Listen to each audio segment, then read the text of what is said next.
Sounds good, Brian. 1:45 now on your Tuesday afternoon, and as is tradition here at 25 News, it is Breast Cancer Awareness Month for October. That's why all the guys are going to be wearing a lot more pink than maybe you're used to. And to help us learn a little bit more about what you need to know at home, we have Dr. Mathilde Francois here to help us understand more about breast cancer and to debunk and some common myths associated with the diagnosis. So thank you for being here, Doctor. Thank you so much for having me. I appreciate it. Yeah, absolutely. So starting right off the bat here, now I am going to make it very clear, obviously I am a man, so I don't know as much about this as maybe some other people might, but what are some big myths that you like to make sure that you debunk when it comes to breast cancer health? One of the ones that I hear most commonly in my office when patients come in for consultation with a diagnosis of breast cancer is that they say something to the effect of, I didn't know I could get breast cancer. No one's ever had it in my family. I thought I was fine. Sure. Breast cancer affects 1 in 8 women. That means it's about a 13% chance that you may develop breast cancer as a woman just by having breasts. That's the main risk factor. It doesn't matter if you have a family history or not, you're still at potential risk. The other is that women will say, well, I felt fine, so I didn't think I needed to go get my mammogram because I didn't feel anything. Sometimes people assume that cancer will hurt or cancer will have some kind of symptom, and they'll know they have it because they'll know they're sick. And you really don't. So that's why getting your screening mammograms is so important, because it's one of the only ways that we can find something before you develop symptoms. Absolutely. I think taking a lot of those things into account, I mean, you said a 13% rate there. I mean, that could maybe create some fear in a lot of women too. Yeah. What are some of the biggest, shall we say, things that create resistance to come in and get checked out?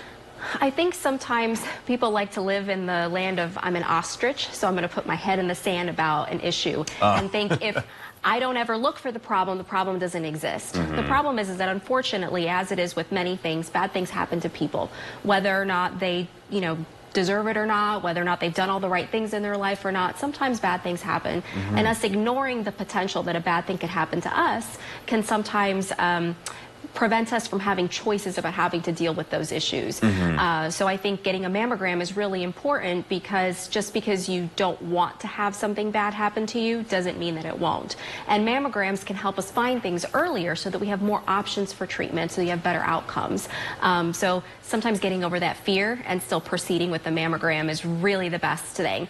The other times is that sometimes patients have had them before, they're uncomfortable. They compress the breast, which can hurt and not feel super great, but it's very short-lived, and it's a small thing that you can do once a year to help with your breast health and to help keep you healthy in the long run. Yeah, absolutely. And again, as a guy, I mean, what might be some good ways that men can help support their partners, their wives, daughters, sisters, any women in their family or friends that maybe will help bring some awareness to the situation too? Well, I love social media. I peruse on occasion, and one of the things that as we all do, right? Right. One of the things that I've noticed as a trend that has come up, at least on my algorithm, is that mental load for women can be a really big deal. You're constantly having to worry about a million different things all the time. Do the kids have all the stuff they need? Do they have new shoes? Have I gone to their last school appointment, doctor's appointments, things like that? And they're constantly having to worry about so many things that sometimes they forget to worry about the things that matter for themselves. So sometimes, if you know that a mammogram is due once a year, most women get it at the same time every year.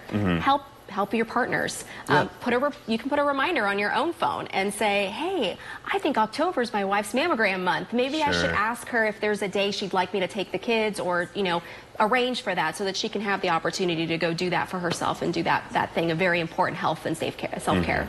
Making life easier in general is always a good thing. Always a good thing, but you can always help encourage and say, hey, I think it's time for a mammogram. Just like women are constantly encouraging their partners, I don't think you've had your physical for this year. Do you think you should make an appointment? Why don't you go to the dentist? Yep, I've heard that plenty of times. All right, we're going to have some information on the screen there. Of course, we've got some upcoming screening events to know about. One's going to be in Eureka on the 7th, and then another one on the 21st over in Bloomington. Of course, we're going to be talking all month long about what you need to know at home to make sure you are staying safe and aware. Of course, Doctor, thank you so much. This is a great way to kick it all off. I appreciate it. Absolutely. Go get your mammograms. Yes, there you go. There's your message to take home after your lunch hour. So, all right, speaking of which, we'll be right back in just a little bit.